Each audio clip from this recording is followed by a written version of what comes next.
Shalom teman-teman semuanya, puji nama Tuhan. Kita boleh kembali sama-sama beribadah, bertemu lagi dalam ibadah online kita. Kami percaya setiap kita mau ikut ibadah, meluangkan waktu kita untuk ibadah, nama Tuhan akan dipermuliakan, nama Tuhan akan ditinggikan. Sama-sama kita mempersiapkan hati kita untuk masuk dalam ibadah youth pada sore hari ini. Kita akan berdoa. Bapa yang baik, kami syukur, kami berterima kasih, kami bangga punya Allah yang seperti Engkau, Allah yang setia, Allah yang luar biasa dalam kehidupan kami. Kalau kami boleh ada sampai detik hari ini ya Bapa, semuanya hanya karena anugerah Tuhan, semuanya hanya karena kebaikan Tuhan. Biarlah ya Bapa, Engkau yang memberkati ibadah sore hari ini dari awal pertengahan sampai pada akhirnya. Biarlah nama Tuhan yang kami tinggikan, nama Tuhan yang kami permuliakan. Terima kasih Bapa. Kami serahkan ibadah youth pada sore hari ini dalam nama Yesus. Kami sudah berdoa, haleluya, amin. Haleluya. Kekuatan di hidupku, ku dapat dalam Yesus. Dia tak pernah tinggalkanku, setia menopangku, berseru berharap dalam Yesus. Kekuatan di hidupku, ku dapat dalam Yesus. Dia tak pernah tinggalkanku, setia menopangku, berseru berharap dalam Yesus. Ajaib Kau Tuhan, penuh kuasa, sanggup pulihkan keadaanku. Dalam tangan-Mu seluruh hidupku tak akan goyah selamanya. Ajaib Kau Tuhan, penuh kuasa, sanggup pulihkan keadaanku. Dalam tangan-Mu seluruh hidupku tak akan goyah selamanya. Haleluya. Terima kasih Tuhan Yesus.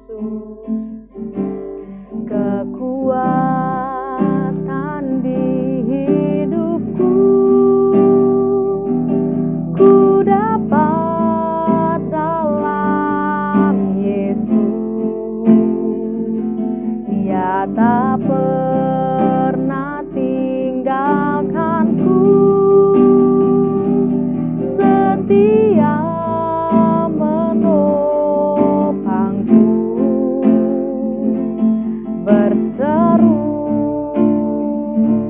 berharap dalam Yesus. Ajaib Kau Tuhan, penuh kuasa, sanggup pulihkan keadaanku. Dalam tangan-Mu seluruh hidupku tak akan goyah selamanya.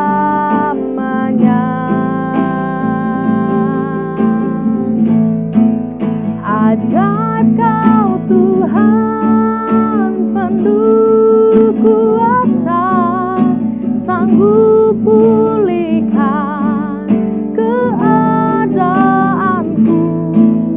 Dalam tangan-Mu seluruh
katakan siap kami datang, kami rindu menyenangkan nama-Mu Tuhan. Oh Yesus, terima kasih. Haleluya. Bagimu segala hormat, bagimu segala pujian ya Bapa. Sebab nama-Mu saja yang layak kami tinggikan, nama-Mu saja yang kami layak permuliakan Tuhan. Terima kasih Yesus. Mari sama-sama angkat tanganmu, katakan, sebab Kau layak terima pujian, sebab Kau layak terima pujian, sebab Kau layak ku agungkan Yesus, Raja di atas segala raja. Katakan, sebab Kau layak terima pujian, sebab Kau layak terima pujian, sebab Kau layak ku agungkan Yesus, Raja di atas segala raja,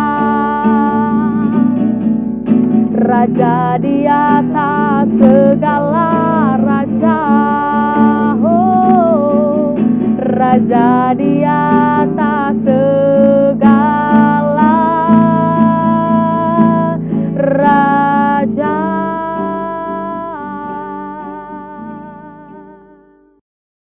Shalom teman-teman, mari sebelum kita memulai mendengarkan kebenaran firman Tuhan, mari sama-sama kita mau bersatu hati, kita mau sama-sama berdoa kepada Tuhan. Terima kasih Tuhan, terima kasih Yesus. Sebentar Tuhan, kami akan mendengarkan sebagian dari kebenaran firman-Mu.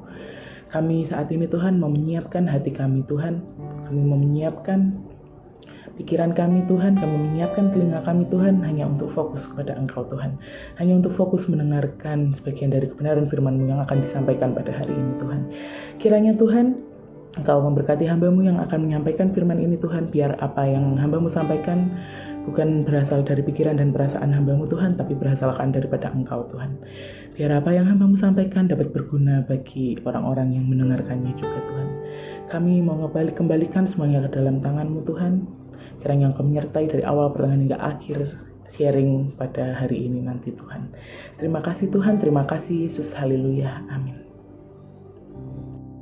Shalom teman-teman, di kesempatan kali ini saya akan sharing tentang talenta. Kita pasti udah sering dengar kan tentang talenta. Di Alkitab juga ada cerita tentang perumpamaan tentang talenta. Nah, sekarang kita mau sama-sama buka di Matius 25 ayat yang ke-14 sampai yang ke-30. Di Matius 25 ayat 14 sampai Matius 25 ayat yang ke-14 sampai yang ke-30 dengan judul perikop perumpamaan tentang talenta. Nah, saya bacakan ya. Sebab hal kerajaan surga sama seperti seorang yang mau berpergian ke luar negeri, yang memanggil hamba-hambanya dan mempercayakan hartanya kepada mereka. Yang seorang diberikannya 5 talenta, yang seorang lagi 2, dan yang seorang lain lagi 1. Masing-masing menurut kesanggupannya, lalu ia berangkat. Segera pergilah hamba yang menerima 5 talenta itu. Ia menjalankan uang itu lalu beroleh laba 5 talenta. Hamba yang menerima 2 talenta itu pun berbuat demikian juga dan berlaba 2 talenta. Tetapi hamba yang menerima 1 talenta itu pergi dan menggali lubang di dalam tanah lalu menyembunyikan uang tuannya.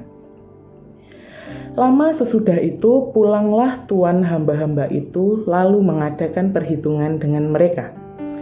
Hamba yang menerima 5 talenta itu datang dan ia membawa laba 5 talenta. Katanya, "Tuan, 5 talenta Tuan percayakan kepadaku, aku telah beroleh laba 5 talenta."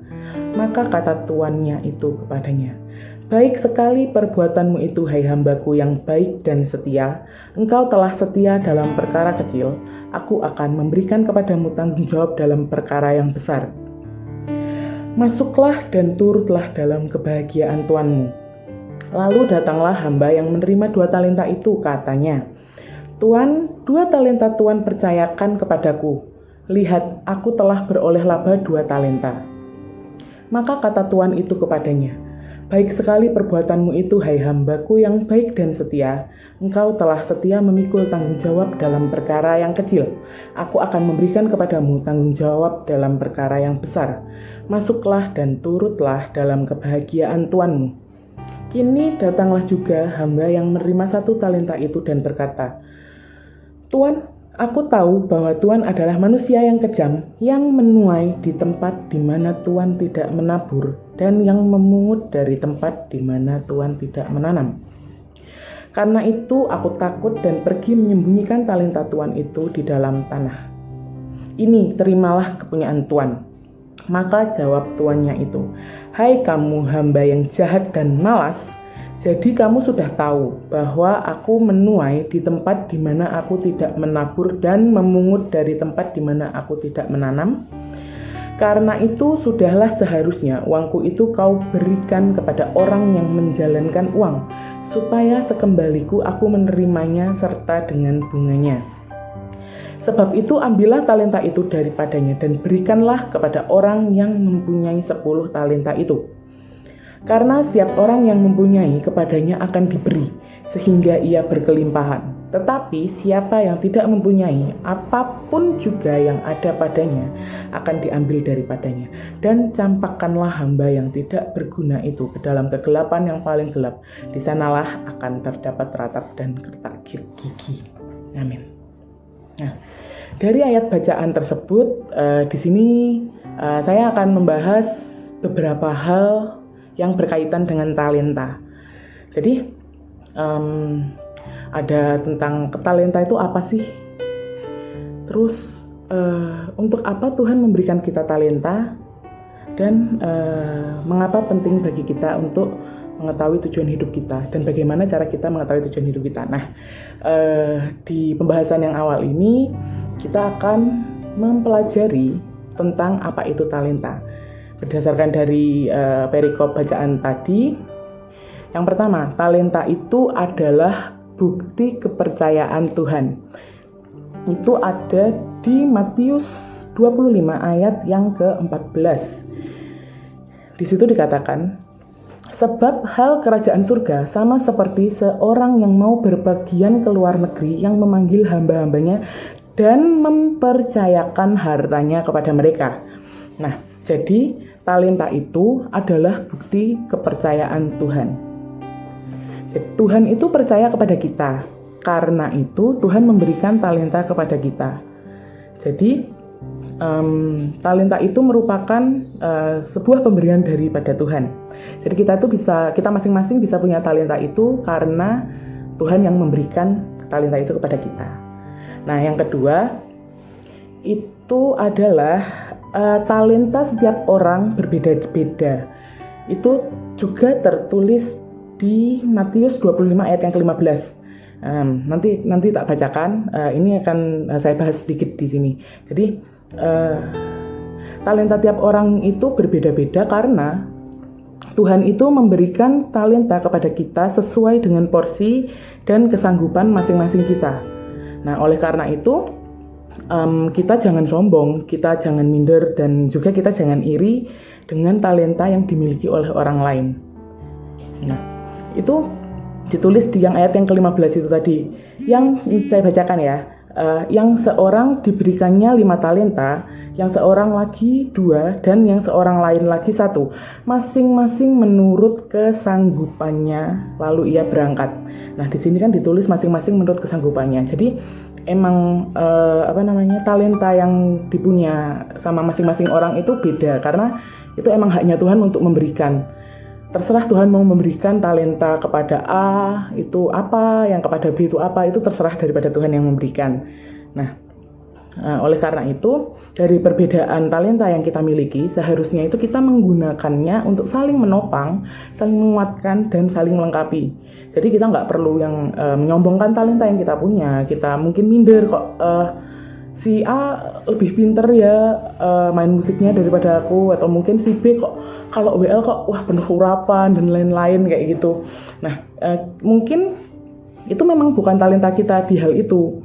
Tapi kita pasti ada punya kelebihan di hal yang lain. Jadi janganlah kita menyombongkan, janganlah kita minder, dan juga kita jangan iri sama talenta yang dimiliki oleh orang lain. Yang ketiga adalah talenta itu perlu dikembangkan. Nah, di sini saya akan menjelaskan sedikit juga. Jadi talenta itu adalah potensi dasar. Jadi masing-masing dari kita harus mengembangkan talenta yang kita punya. Kita harus berusaha lebih keras untuk mengembangkan talenta yang kita punya. Misalkan kita tahu talenta kita itu misalkan bernyanyi. Nah, untuk mengembangkan talenta yang udah kita punya ini, yang kita bisa menyanyi ini, kita harus mengusahakan sesuatu yang lebih keras. Misalkan bisa dengan kita mengikuti les, atau mungkin kita ikut latihan, atau ada mungkin kayak jamming di gereja, atau jamming sama teman-teman, atau kita mempelajari secara otodidak, mempelajari sendiri. Yang penting kita mengusahakan sesuatu agar kemampuan yang kita miliki ini bisa berkembang. Nah, kenapa kita perlu mengembangkan talenta? Karena kalau kita tidak mengembangkan talenta yang kita punya, talenta itu bisa hilang dan bisa diberikan kepada orang lain. Nah, hal ini dituliskan di Matius 25 ayat yang ke-28 sampai yang ke-29. Demikianlah firman Tuhan. Sebab itu ambillah talenta itu daripadanya dan berikanlah kepada orang yang mempunyai 10 talenta itu. Karena setiap orang yang mempunyai, kepadanya akan diberi, sehingga ia berkelimpahan. Tetapi siapa yang tidak mempunyai, apapun juga yang ada padanya akan diambil daripadanya. Jadi, kalau kita tahu kita punya talenta, dan kita malah memendam talenta itu, dan kita tidak mengembangkan talenta yang kita punya, maka suatu saat talenta tersebut bisa hilang dari kita. Jadi talenta itu bisa diambil dari kita dan diberikan kepada orang lain yang menggunakan talentanya dengan bijak dan bertanggung jawab, seperti itu. Nah, di poin yang keempat itu ada ini. Tuhan suatu saat akan meminta pertanggungjawaban kita dengan talenta yang telah diberikan kepada kita. Oleh karena itu, janganlah kita pakai talenta kita dengan seenaknya, dengan semena-mena, dan dengan sembarangan. Hidup kita memang belum sempurna, tapi selama kita berjuang terus, Tuhan akan menjumpai kita sebagai hamba yang baik, yang setia, dan hamba yang melakukan tugas ilahi. Ketika kita setia memikul tanggung jawab yang kecil, ketika kita setia memikul tanggung jawab dalam hal yang kecil, kita bisa dipercaya dalam hal yang kecil, maka kita akan dipercaya juga untuk memikul tanggung jawab dalam perkara yang lebih besar. Itu juga tertulis di Matius 25 ayat yang ke-21. Demikianlah firman Tuhan. Maka kata tuannya itu kepadanya, baik sekali perbuatanmu itu, hai hambaku yang baik dan setia. Engkau telah setia dalam perkara kecil. Aku akan memberikan kepadamu tanggung jawab dalam perkara yang besar. Masuklah dan turutlah dalam kebahagiaan Tuanmu. Nah, dari perikop tentang perumpamaan tentang talenta ini tadi, kita tahu bahwa Tuhan itu sudah memberikan masing-masing kita talenta sesuai dengan porsi dan kesanggupan kita masing-masing. Nah, kita perlu tahu bahwa apapun yang Tuhan berikan, Tuhan itu pasti memberikannya dengan tujuan yang jelas. Allah itu tidak pernah memberikan segala sesuatu tanpa tujuan. Jadi, Tuhan itu pasti punya suatu tujuan tertentu ketika Tuhan memberikan kita talenta yang kita miliki saat ini. Nah, untuk apa sih sebenarnya Tuhan itu memberikan kita talenta? Ini di poin yang kedua. Jadi, Tuhan itu memberikan talenta kepada kita itu ada 3 tujuan. Yang pertama adalah untuk melayani Tuhan. Tuhan itu memberikan kita talenta supaya kita bisa melayani Tuhan dengan menggunakan talenta yang kita punya. Misalkan kayak kita bisa main musik, kita bisa main keyboard, kita bisa main gitar, atau kita bisa main musik apapun. Nah, ketika kita tahu kita bisa main musik dan itu merupakan talenta kita, Tuhan itu sebenarnya menginginkan kita untuk menggunakan talenta kita untuk melayaninya. Jadi kita bisa menggunakan kemampuan kita bermain musik itu untuk melayani Tuhan di gereja, atau mungkin melayani Tuhan di persekutuan. Yang intinya talenta yang sudah kita punya itu kita lakukan untuk melayani Tuhan gitu. Nah, yang kedua, tujuan Tuhan memberikan talenta kepada kita itu adalah untuk menjadi berkat buat sesama. Talenta yang sudah Tuhan berikan itu bisa kita gunakan untuk membantu sesama dengan cara saling menopang, saling menguatkan, dan saling melengkapi satu sama lain. Karena kita sadar bahwa masing-masing dari kita itu memiliki talenta yang berbeda. Seperti yang dikatakan di awal tadi, kalau memang masing-masing dari kita itu punya talenta yang berbeda-beda, punya talenta yang berdasarkan dari kemampuan dan kesanggupan masing-masing dari kita. Jadi nggak sama. Nah, ketika kita memiliki talenta yang beda satu sama lain ini, kita tuh bisa saling membantu, kita bisa saling melengkapi. Misalkan si A bisa bermain musik, si B bisa bernyanyi. Nah, ini mereka bisa saling melengkapi untuk sama-sama melayani Tuhan. Mereka bisa sama-sama menjadi pelayanan di praise and worship, jadi bisa membantu sesama juga dan bisa menjadi melayani Tuhan dan bisa menjadi berkat buat sesama juga. Nah, di poin yang ketiga, Tuhan itu memberikan kita talenta itu sebagai alat untuk mencapai visi atau tujuan hidup kita.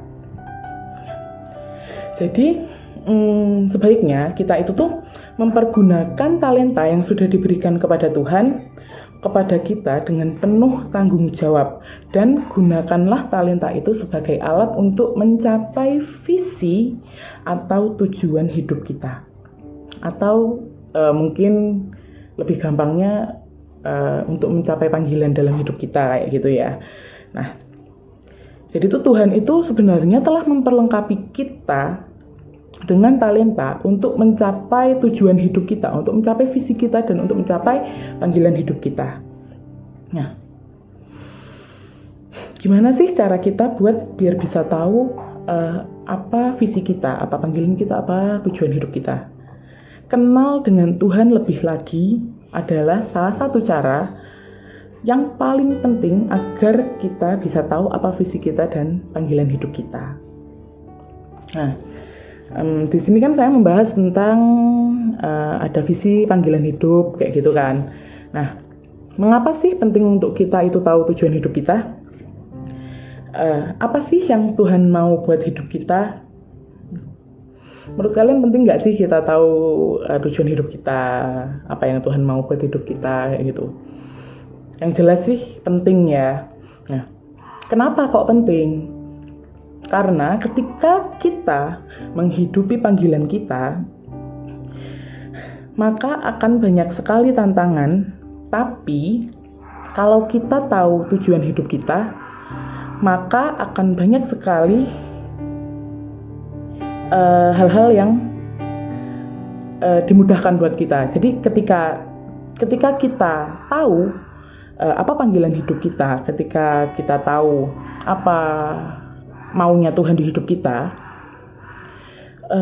itu tuh akan lebih memudahkan kita untuk menghadapi tantangan-tantangan yang ada. Jadi selain itu juga, ketika kita tahu apa tujuan hidup kita, maka satu janji Tuhan bahwa kita tidak akan tersandung dan kita akan dikaruniakan hak penuh untuk memasuki kerajaan kekal. Jadi untuk kita tahu tujuan hidup kita itu menurutku sangat penting, karena kayak ya kita jadi tahu hidup kita akan terarah, kita tahu kita itu hidup tuh mau ngapain kayak gitu. Dan ketika kita tahu itu, Tuhan tuh menjamin hidup kita seperti yang dikatakan di dalam 2 Petrus 1 ayat yang ke-10 sampai yang ke-11. 2 Petrus 1 ayat yang ke-10 sampai yang ke-11. Saya bacakan ya. 2 Petrus 1 ayat 10, demikianlah firman Tuhan. Karena itu saudara-saudaraku, berusahalah sungguh-sungguh supaya panggilan dan pilihanmu makin teguh. Sebab jikalau kamu melakukannya, kamu tidak akan pernah tersandung. Dengan demikian, kepada kamu akan dikaruniakan hak penuh untuk memasuki kerajaan kekal, yaitu kerajaan Tuhan dan Juru Selamat kita, Yesus Kristus. Amin. Nah, jadi penting bagi kita untuk tahu apa tujuan hidup kita. Karena ketika kita tahu hal itu, satu janji Tuhan tuh akan tergenapi, yaitu kita tidak akan tersandung dan kita akan dikaruniakan hak penuh untuk memasuki kerajaan kekal. Nah, mungkin sampai saat ini kita masih belum tahu apa sih tujuan hidup kita, visi hidupku apa sih? Tuhan tuh mau aku ngapain sama hidupku? Nah, pasti banyak dari kita yang masih belum tahu secara spesifik apa yang Tuhan mau dalam hidup kita. Mungkin kalau kita ditanya, apa sih tujuan hidupmu? Pasti kebanyakan dari kita tuh jawabnya memuliakan Tuhan, melayani Tuhan, terus kayak berbuat baik ke sesama. Nah, hal-hal itu tuh emang benar, itu salah satu tujuan hidup kita, tapi itu tujuan hidup yang secara menyeluruh, secara nggak spesifik kayak gitu. Nah, sedangkan ketika kita ditanya apa sih sebenarnya tujuan hidupmu yang spesifik, yang memang Tuhan pengen pakai kamu di dalam hidupmu, kita kan kayak mikir kan pasti. Mungkin beberapa dari kita mungkin ada yang sudah tahu, mungkin beberapa dari kita ada yang masih dalam proses mencari, atau mungkin ada yang memang benar-benar belum tahu. Nah, ketika kita ingin menemukan apa sih tujuan hidup kita, itu tuh di sini ada beberapa cara yang bisa kita lakukan. Yang pertama, ini ada beberapa pertanyaan. Jadi kayak beberapa pertanyaan ini akan mengacu ke apa passion hidupmu, apa tujuan hidupmu kayak gitu. Nah, di sini itu ada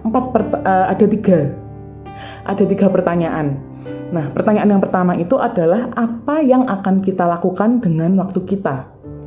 Ya, kalau misalkan kita punya waktu sisa, kita punya waktu banyak nih, apa sih yang akan kita lakukan dengan waktu yang kita punya itu, kayak gitu. Terus kalau yang kedua itu, apa yang akan kita pilih untuk dipelajari.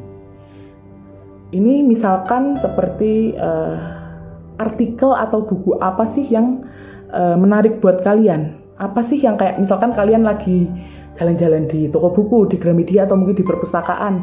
Ketika kalian melihat buku, atau ada salah satu judul buku yang ketika kalian ngebaca judul itu, kalian langsung tertarik untuk membaca buku itu. Nah, kayak gitu. Berarti kalian mempunyai keinginan untuk mempelajari tentang hal tersebut. Nah, yang ketiga adalah apa yang menurutmu paling berharga. Jadi kayak kalau di yang apa menurutmu yang paling berharga ini tuh kayak sebenarnya hampir sama dengan hal yang pertama tadi ya. Jadi kayak apa sih yang menurutmu paling berharga? Itu bisa dilihat dengan bagaimana cara kita menghabiskan waktu kita. Apakah mungkin ke keluarga, atau mungkin ke belajar, atau mungkin sosialisasi dengan teman. Nah, itu nanti kita akan bisa menemukan apa yang paling berharga bagi hidup kita. Nah, ini yang terakhir, itu yang keempat. Ini sebenarnya bukan berupa pertanyaan sih yang keempat ini, tapi ini menurutku ini yang paling penting, karena di poin yang keempat ini, cara untuk menemukan tujuan hidup kita itu, kita harus menanyakan kepada pencipta kita apa tujuannya menciptakan kita. karena yang menciptakan kita itu adalah Tuhan, jadi kita harus tanya kepada Tuhan, jangan tanya ke, mungkin ada kayak beberapa pendeta yang dia menubuatkan, misalkan si A, kamu akan dipakai Tuhan untuk memenangkan keluargamu misalkan, atau kamu akan dipakai Tuhan untuk memberantas kemiskinan, atau mungkin kamu akan dipakai Tuhan untuk menjadi pengajar-pengajar bagi anak jalanan dan lain-lain. Mungkin memang ada banyak hamba-hamba Tuhan yang bisa menubuatkan hal-hal tersebut, tapi ada baiknya kita tetap cross-check, kita tetap tanya kepada Tuhan sendiri, apa sih yang Tuhan mau buat hidup kita, apa sih tujuan Tuhan menciptakan hidup kita. Nah, di sini itu kita harus tahu, kita harus sadar bahwa Tuhan itu pasti telah menaruh benih di dalam hidup kita. Tuhan itu pasti sudah mempunyai rancangan di dalam hidup kita. Ya, Tuhan itu udah tahu kita mau jadi apa. Itu tuh sudah sejak dari dalam kandungan ibu kita gitu. Jadi kayak, ya lebih baik kita tuh tanya ke Tuhan gitu loh, daripada kita hanya menerka-nerka atau mungkin kita hanya diam aja berpikir tapi tidak ada tindakan. Jadi lebih baik kita tanyakan kepada Tuhan. Nah, itu tadi. Jadi Tuhan tuh pasti telah menaruh benih dalam hidup kita untuk memampukan kita menghidupi panggilannya. Atau mungkin kalau memang yang cara lebih gampangnya mungkin seperti ini. Setiap orang tuh pasti punya kerinduan. Nah, kerinduan yang dirasakan masing-masing orang itu bisa jadi adalah visi yang Tuhan tanam di dalam hati kalian masing-masing. Nah, mungkin orang lain tuh nggak akan ngerti visi yang Tuhan tanam dalam hati kita. Orang lain tuh nggak tahu, kayak misalkan aku tuh kalau lihat kayak ada orang yang susah, misalkan kayak pengamen, pengemis, pemulung, atau kayak pedagang yang keliling gitu. Terus kalau dia tuh udah tua, tuh kayak ngerasa kasihan banget. Nah, di situ tuh muncul suatu kerinduan kayak, Tuhan aku pengen bisa jadi berkat buat mereka, Tuhan aku pengen bisa bantu mereka. Nah, mungkin tuh dari kerinduan yang kita rasakan itu tuh bisa jadi itu salah satu clue dari apa tujuan hidupmu dari Tuhan, kayak gitu. Jadi kayak mungkin Tuhan mau kamu memberantas kemiskinan, mungkin kalau misalkan dari yang itu tadi kita lihat orang yang susah, terus kita jadi sedih, kita pengen bantu dan lain-lain. Nah, itu mungkin bisa jadi salah satu clue atau tanda bahwa itu adalah panggilan hidup kita, kayak gitu. Nah, mungkin orang lain nggak tahu apa visi yang Tuhan tanam dalam hati kita, tapi kita harus tetap setia dan tetap konsisten. Nah, itu adalah beberapa cara untuk mengetahui tujuan hidup kita. Yang pertama tadi adalah apa sih yang akan kita lakukan dengan waktu kita. Yang kedua adalah apa yang akan kita pilih untuk kita pelajari. Yang ketiga, itu apa sih yang menurut kita itu paling berharga di dalam hidup kita. Dan yang keempat itu tadi, tanyakan kepada pencipta apa tujuannya menciptakan kita. Setelah kita mengerti akan talenta dan panggilan Tuhan dalam hidup kita, terus kita juga udah ngerti nih cara gimana kita menemukan tujuan hidup kita, maka saat ini kita harus mengerjakan panggilan itu dengan sungguh-sungguh. Kita harus bisa menang dari penghalang yang menghalangi kita dalam mencapai tujuan hidup kita itu. Penghalang apa sih yang menjadi penghalang bagi kita untuk mencapai tujuan hidup kita? Nah, di sini aku tuliskan ada tiga penghalang yang menghalangi kita dalam mencapai tujuan hidup kita. Yang pertama itu adalah kemalasan, yang kedua adalah inkonsisten, dan yang ketiga ada loser mentality atau mental pecundang. Nah, kenapa kemalasan bisa jadi penghalang? Karena kalau kita malas tuh ya udah, kita cuman kayak kita pengen melakukan sesuatu tapi kita nggak ada actionnya karena kita terlalu malas untuk melakukan hal itu. Nah, sedangkan kita tahu nih visi kita, tapi kita kayak males buat kita melangkah untuk mencapai visi kita itu. Jadi kayak kemalasan itu tuh bisa menghalangi kita untuk mencapai visi kita, untuk mencapai tujuan hidup kita itu tadi. Jadi sehebat apapun visimu, kemalasan itu akan menjadi penghalang terbesarmu. Yang kedua tadi adalah inkonsisten. Nah, inkonsisten ini bisa jadi penghalang karena orang-orang yang tidak konsisten itu tidak akan bisa mencapai tujuan hidupnya. Kenapa? Karena kayak mungkin sebentar kita semangat nih untuk mengejar tujuan hidup kita. Kita semangat untuk melakukan panggilan Tuhan, untuk menjalani pelayanan. Gitu kita semangat nih. Tapi ada suatu saat kita ngerasa kayak, duh Tuhan males duh Tuhan kok gini ya, aku nggak dulu deh. Nah, kita berhenti di situ. Nah, itu berarti kita inkonsisten, kita nggak konsisten. Harusnya kita tetap kayak jalan terus untuk mencapai tujuan hidup kita itu tadi, untuk mencapai visi kita itu tadi. Nah, maka dari itu inkonsisten ini bisa menjadi penghalang juga bagi kita dalam mencapai visi kita, dalam mencapai tujuan hidup kita ini tadi. Nah, yang ketiga atau yang terakhir ini adalah loser mentality atau mental pecundang. Kenapa mental pecundang bisa menghalangi kita dalam mencapai tujuan hidup kita? Karena orang yang tidak berani menghadapi tantangan pasti tidak akan jadi pemenang.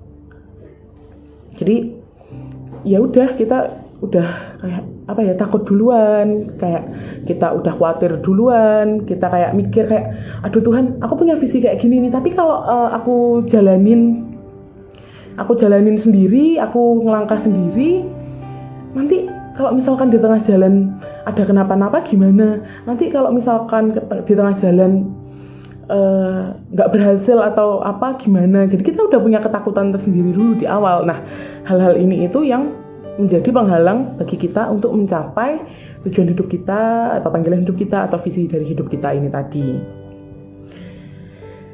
Jadi yang terakhir aku cuma ingin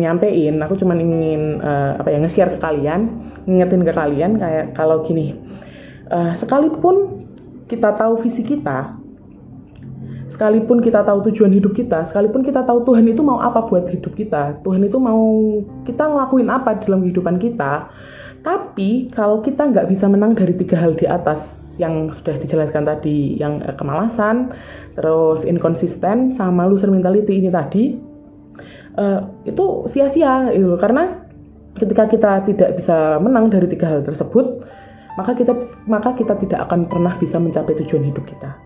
Jadi saat ini aku ingin ngajak teman-teman semua, aku ingin ngajak kalian semua yang lihat YouTube ini, yang lihat sharing ini, yang dengerin sharing ini, untuk sama-sama kita bisa berjuang untuk meraih tujuan hidup kita dan menggenapi panggilan Tuhan dalam hidup kita. Aku tahu ini memang hal yang susah, tapi ketika kita ada kemauan, ketika kita yakin dan kita mau menyerahkan semuanya kepada Tuhan, kita minta bimbingan Tuhan, kita minta hikmat Tuhan, aku yakin semuanya akan berhasil. Jadi mari sama-sama saat ini kita belajar buat berjuang untuk bisa menggenapi panggilan Tuhan dalam hidup kita. Sekian sharing yang bisa saya sampaikan. Kiranya dapat memberkati, kiranya dapat menambah pengetahuan kalian, kiranya dapat kalian pahami dan kalian lakukan dalam kehidupan kalian ke depan. Terima kasih, Tuhan Yesus memberkati. Ya, mari sama-sama kita mau tunduk kepala, kita mau berdoa kepada Tuhan, kita mau berterima kasih atas firman yang telah disampaikan pada hari ini. Yes. Terima kasih Tuhan, terima kasih Yesus. Saat ini Tuhan, kami sudah selesai Tuhan mendengarkan sebagian dari kebenaran firman-Mu yang telah disampaikan Tuhan, tentang talenta dan tentang visi, tentang panggilan hidup Tuhan. Saat ini Tuhan, kami bersama-sama Tuhan di tempat ini Tuhan, memohon kepada-Mu Tuhan, agar Engkau membantu kami Tuhan, agar Engkau Tuhan memberikan kepada kami Tuhan gambaran Tuhan, apa sih sebenarnya yang Engkau mau Tuhan dalam hidup kami Tuhan. Kami akan berusaha Tuhan untuk mengejar hal tersebut. Kami akan berusaha Tuhan untuk menggenapi Tuhan panggilan-Mu dalam hidup kami masing-masing Tuhan. Tapi kami tahu Tuhan, kami bukan siapa-siapa Tuhan. Kalau bukan karena Engkau Tuhan, kalau bukan karena bimbingan-Mu Tuhan, kalau bukan karena penyertaan-Mu Tuhan, kami nggak bisa apa-apa Tuhan. Kami menyerahkan semuanya dalam tangan-Mu Tuhan. Terima kasih Yesus, terima kasih Tuhan. Haleluya, amin. Tuhan Yesus memberkati. Mari sama-sama kita mau akhiri ibadah kita pada sore hari ini. Kasih tepuk tangan yang paling meriah bagi Tuhan Allah kita. Haleluya. Sebab kasih setiamu lebih dari hidup,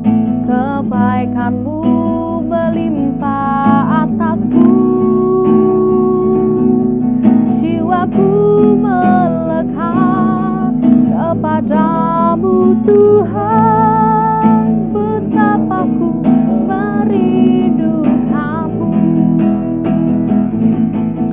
Sebab kasih setiamu lebih dari hidup, kebaikanmu berlimpah atasku. Jiwaku melekat kepadamu Tuhan, betapa ku